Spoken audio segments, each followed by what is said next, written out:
So I just got back from a lovely little vacation to one of my favorite places in California, and that is Temecula Valley. Now, if you've never heard of Temecula, it is the wine region of Southern California, and though it's not quite Napa, it still is really amazing, and that is what I want to talk to you about today.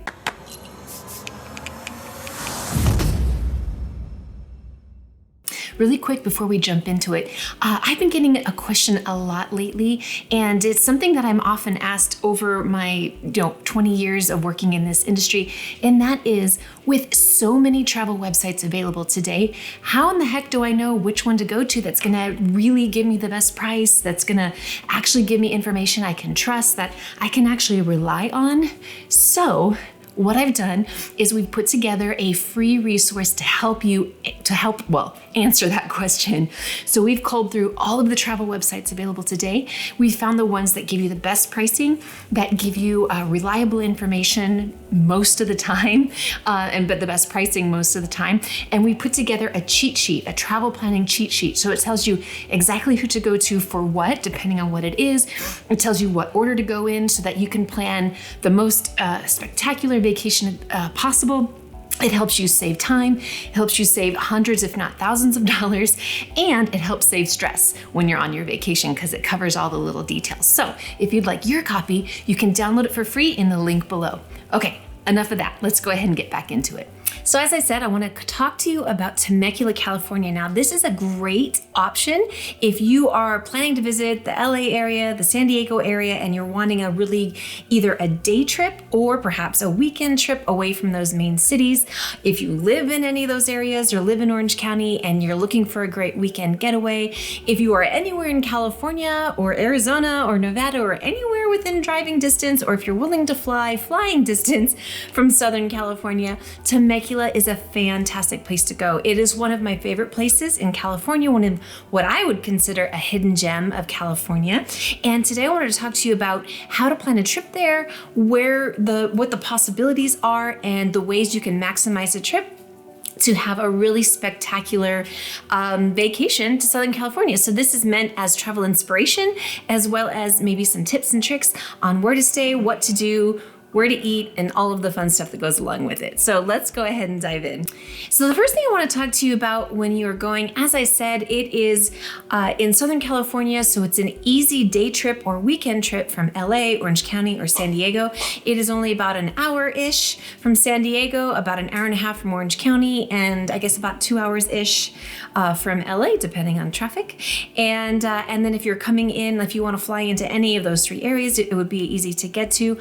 Also, if you happen to be staying in San Diego, LA, or Orange County, a lot of times they actually have tours where they will pick you up at your hotel in any of those three areas and take you to Temecula for the day or however long that you want to go. It's really integrated in that, and so it makes it a really easy trip. If you're flying in, any of those three airports would work for you, and then you could either hire a car to take you out, you could rent a car to take you out to the city.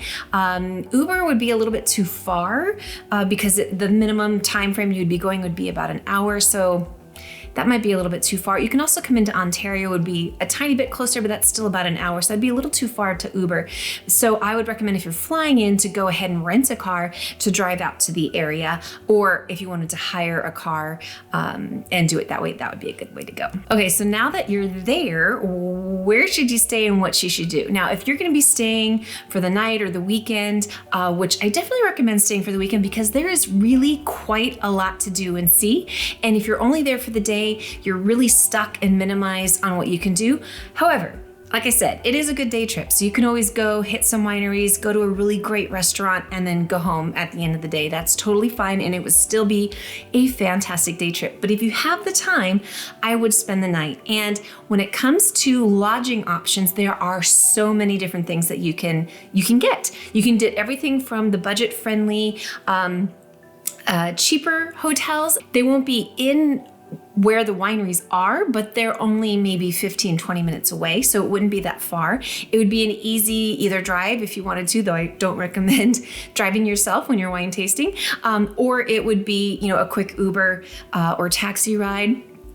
So they have definitely some lesser expensive options. Now, Temecula in general is not exactly the cheapest place to go. A lot of times I'm always seeing prices from anywhere over $100, maybe $120, $130, depending on the time of year, all the way up to $300 and $400 if you're staying at a resort. So it's not the cheapest place to go, but it definitely is a more, it's a wine region. So it's just a tiny bit more upscale in regard to the feeling that you're getting.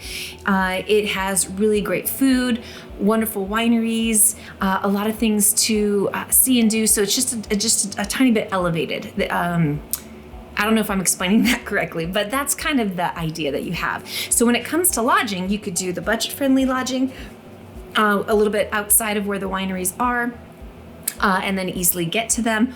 Or you can decide to stay closer into the wine region and stay at one of the wineries that has a resort on the property. Now, some of my favorite places to stay is the Ponte Winery. Their resort is gorgeous. I absolutely love staying there.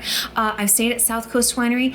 South Coast Winery is a great place to stay because it's very centrally located, and you could actually walk to, I think 3 to 4 wineries from South Coast Winery, in addition to doing the wine tasting and the food and everything at South Coast. They have a fantastic restaurant as well, lots of event space and different things, and tons of wine to choose from, whether you're a white or a red lover or a rosé lover or sparkling lover. They have just about everything. The only thing I don't like about staying there is, and this is where we stayed this past weekend, so it's very fresh in my mind, their tower rooms are a little bit odd.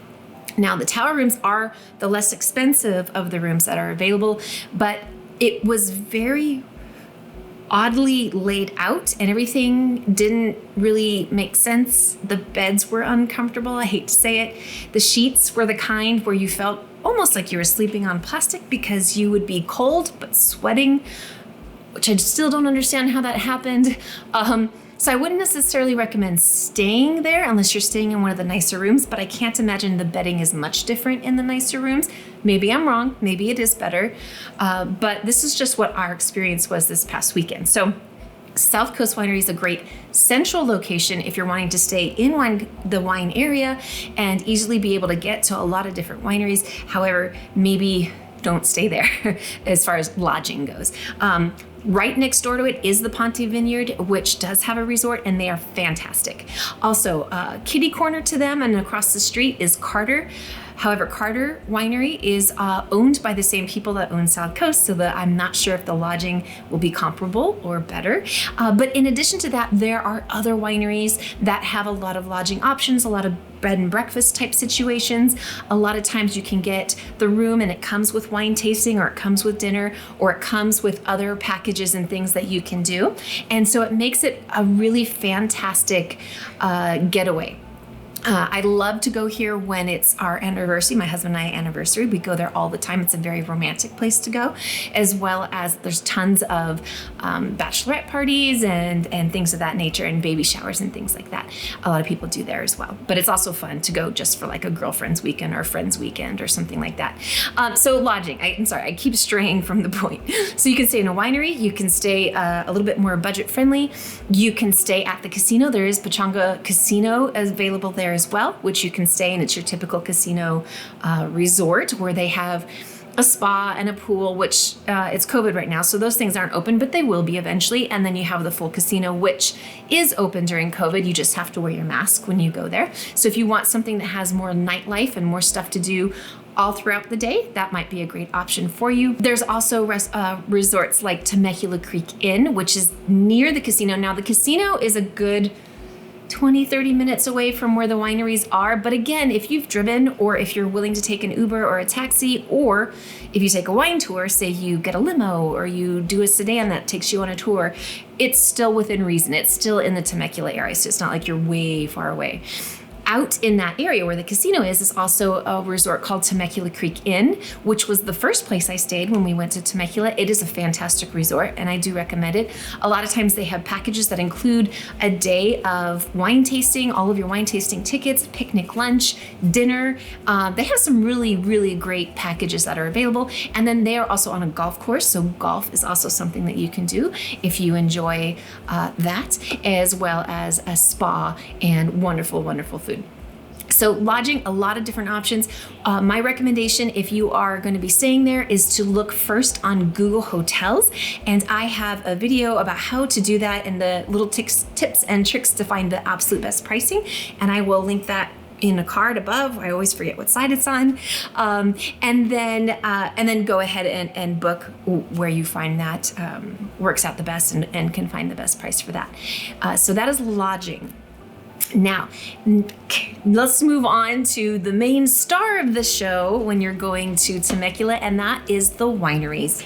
Now, the wineries there are fantastic, I personally believe, and I've been to a few wineries in California, but I've never been wine tasting in Europe, so I can't really compare the experience there. But the wineries in Temecula have some fantastic wines, fantastic food. It's just a really fun day because you go and they usually have patio, especially right now during COVID, they have patio seating and it's lovely gardens overlooking the vineyards.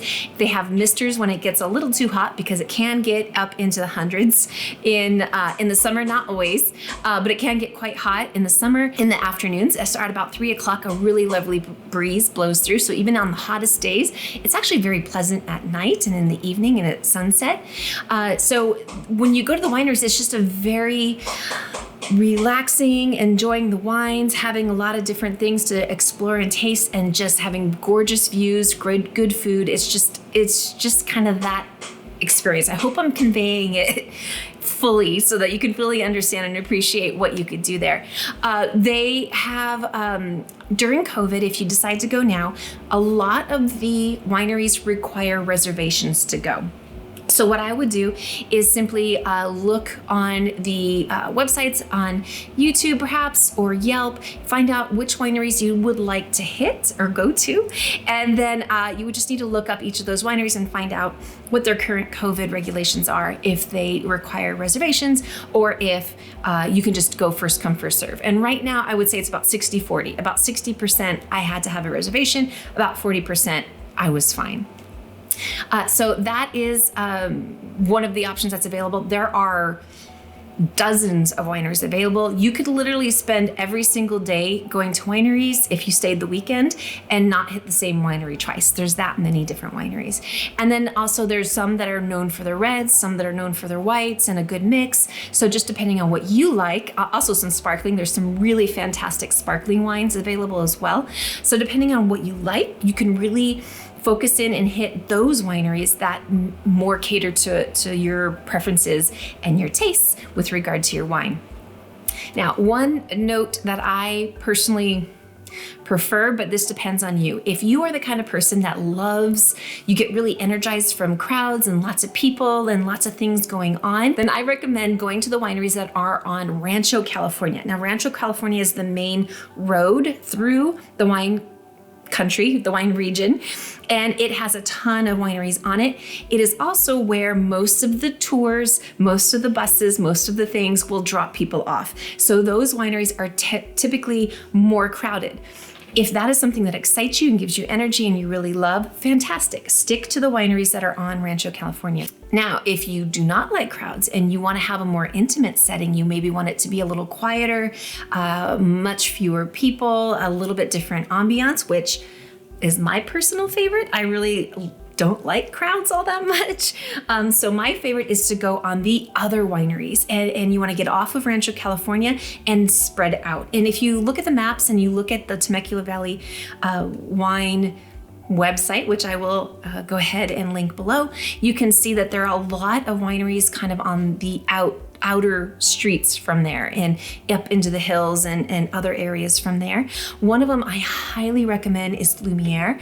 I do not know if they're open during COVID because I was unable to find information about them when we just recently went, but they are one of the older wineries in the region, and the wine is fantastic. It's incredible. So I always highly recommend everybody go to there. But honestly, this past weekend, every winery I went to, I always found something fantastic.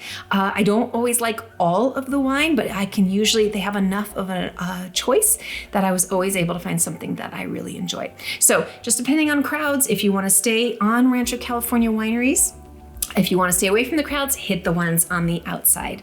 Now, with regard to wineries, you could always do it yourself and either drive, which I, again, don't recommend driving if you're wine tasting because it really sneaks up on you and you might plan to hit 3 wineries and you hit 2 and then you're stuck and you can't drive.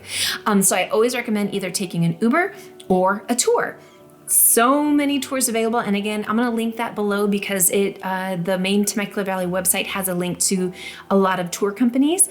They have things like your traditional limo tour where you would go maybe to 3 to 4 wineries and it usually includes lunch. You could have it be private. You could have it be in a group. There is a bus that is called the Grapevine bus or Grapeline bus. And it takes you through a set number of wineries, and usually when you buy room on the bus, they usually give you the tasting tickets as well, the tastings at the different wineries, and it's an air-conditioned bus, and they just you go do your wine tasting, get back on the bus and keep going. They also have the cable car, the Temecula cable car, which is what we did this weekend, which I thought was a lot of fun because it's literally an old San Francisco cable car that was converted into a truck. And it is open air and you're going to the different wineries. We went to, I believe it was 3 wineries. It included lunch, I was so astounded by the lunch. I can't even tell you. It was so good. So you go to those. They make it very interactive. So on the cable car in between the wineries, they were singing. They were doing karaoke. It was a really fun experience. And then when you're on that tour, then you don't have to worry about driving. And also they include all the tastings and they know the wineries and what's good at each winery. So it makes it kind of a neat experience. Years ago, we did a limo with a group of friends of us and we went around tasting. And the really cool thing about when you're doing a private tour like that or a small group is your driver typically knows a ton about the wineries, knows all of the secret hidden places to go, all of the best places to go, and can give you some fantastic guidance. So I always recommend if you have the ability to take a tour, they're usually 99% of the time, well worth the investment. Okay, so you can go wine tasting in Temecula, but what if you don't want to do that, or you're not a drinker, or you just don't want to do that nonstop the entire time? Well, fear not, there is so much more that you can do in Temecula as well. In addition to eating, they have some of the most incredible restaurants that I have experienced. A lot of really fantastic different cuisines and things available, lots of them on the wineries, so they have fantastic views, patio seating, which is absolutely lovely. But also in town, they have some of the best Italian restaurants, steakhouses, and just so many different things. So eating is always a top pick of mine when I go to Temecula, but there's other things to do as well. One of the other things it's actually very well known for is hot air balloon riding. And from this video, you can see I went out on my balcony one bright and early Saturday morning and had this descending over my head. It turns out that they launched the balloons from across the street. So this was actually a kind of fun way to greet the morning with seeing the hot air balloons coming over the top. But hot air ballooning is a huge thing. In fact, they also have a balloon festival every year, or at least once they're able to come back, they will. And I've not been personally, but people who have been, friends that have been, said it's absolutely just a blast to go during the hot air balloon festival because there's just tons and tons of balloons in the air. It's just a really, really fun environment and thing to do. But you can always go hot air ballooning. The only thing is you have to go bright and early in the morning, but if you don't mind, you have some of the most amazing views and it really is a remarkable experience. Another thing you could do is go horseback riding and do horseback riding tours through the different wineries. They actually have one that you take the horseback riding and you actually go to a few wineries and do your wine tasting via a horse instead of via a car. So that's always an option. And then they also have more traditional trail rides and different horseback riding that you can do. One thing not everybody knows about Temecula is there are a lot of horse raising and training ranches out there. There's a lot of horse property where they will breed and train horses. And so there's a lot of horseback riding opportunities available in Temecula as well. And then in addition to that, we have the casino that I mentioned earlier. If you'd like a little bit of nightlife, dancing, food, casino type activities. There's also a ton of spas. All of the resorts have spas. The other thing that you can do is four-wheel driving. There's lots of tours where you can take a Jeep and go four-wheel driving into the desert around. One thing I don't know if I mentioned, Temecula is in the desert. It is out there, so it gets quite hot in the summer, as I mentioned. And it is more of a desert environment than what you maybe would find more towards the beach. Although technically at the beach, we're still the desert, but it is hotter and drier out in Temecula. So it would be a different atmosphere than if, say, you're staying in San Diego or on the beach in Orange County. So those are the top some of the top things that you can do there. There are also other things that you can do once COVID is over that you might be able to do, such as escape rooms, which are always fun. Yeah, and she loves those. And thank you. And movie theaters and things of that nature that your typical city would have. So there's always plenty, even during COVID, there wasn't a moment that I was bored. There was always plenty to do, to see and to explore and to enjoy and to really, if you want to be active, you can be as active as you want to be. And if you want to relax, you can certainly do that as well. All right, so my last note that I want to cover on going to Temecula is the events. Now, during COVID, of course, none of these are really happening that much, but you might be able to find, hopefully when they come back, and it's hopefully soon, because where I'm at right now, it is just the beginning of September of 2020, and Riverside County, which is where Temecula is located, have come off of our California watch list, so more is starting to become available. And they are going to be starting their events. So they have citywide events like the Hot Air Balloon Festival that I mentioned before. I believe they have a harvest type of a festival around harvest time for all of the wineries. Some of the wineries will have crush house festivals where you can actually go and step on the wines and do things like that. They usually have things in the springtime to kind of welcome the new fields and things. So they have citywide events that they offer every year, and you'll be able to find information about that in the link below from Temecula Valley, but they also have individual winery events as well. So when you go and you find a favorite winery, a lot of times they each have their own thing. One of my favorite wineries, and one that we personally belong to, and by belonging, it's simply you agree to buy a certain amount of wine and then you become a member of the winery. So it just depends. If you have a favorite, sometimes it's really worth it to become a member because then you get a discount on the wines. And if they have a hotel, you get a discount on the hotel and lots of other perks and things like that. But one of our favorites is Oak Mountain Winery. And the reason is they actually have a cave built into the side of the mountain or the hill. And they have a lot of really cool events in the cave. So they'll have murder mystery dinners and different wine. They'll have chefs come in and do a wine pairings with a certain chef that hosts the evening.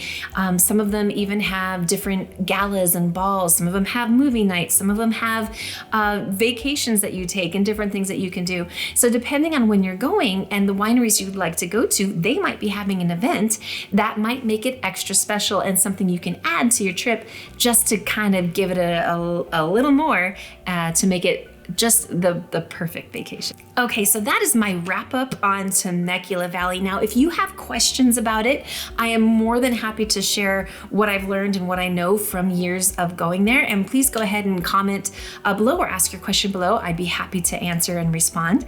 If you are planning to go soon and you'd like to go ahead and start planning your lodging, I have a video that talks about all about Google Hotels and how to, all of the little tips and tricks in order to find the best rates and find the best hotels for you. And I'm going to go ahead and put it right here. So go ahead and watch that if you would like to move forward with booking that lodging. And if you enjoyed this video, if you could give us a thumbs up and consider subscribing, we would love to have you. And other than that, we'll see you on the next video. Thanks so much. Have a great day. Bye-bye.